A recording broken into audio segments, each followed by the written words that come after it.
name's Sam Perry and I play Juliet. I'm Abram Rooney and I play Romeo. I feel like it's all about identity, and I think that sexuality is a big part of how we build our identities. Move over a little bit that way, move over a little bit that way, move over a little bit that way. My name is Jack J. Fairley and I'm playing Mercutio. Could say that him and Tybalt are the two, the yin and the yang of masculinity within this world.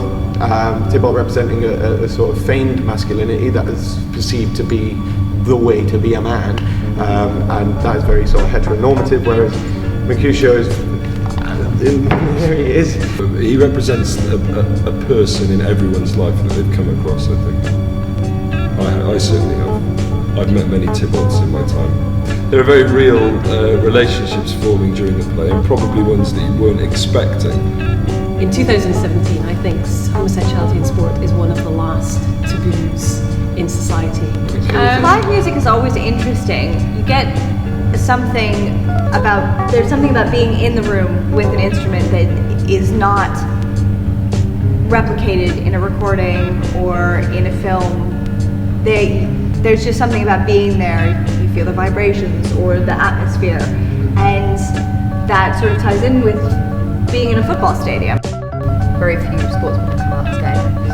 With women, with gay women, I think it's a very different attitude, and I think we should be inspired by that. The audience have, not only do they have the action on the stage, but also to the musicians. It's really exciting.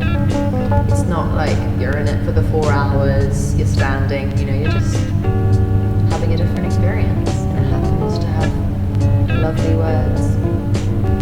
My favourite moment so far that I've seen gives away a whole lot of spoilers, but let's just say there's stage combat involved.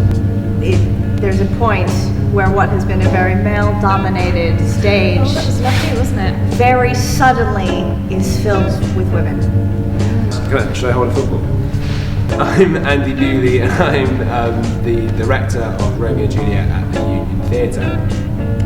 The reason why I wanted to do Romeo and Juliet in a football world with a male Romeo and Juliet is simply because I grew up in a very sporting culture and have since moved into a very theatrical culture, and with that transition, the acceptance of homosexuality within those two departments, I guess, was very different. There's a lot that theatre allows which sport and the culture of sport does not allow.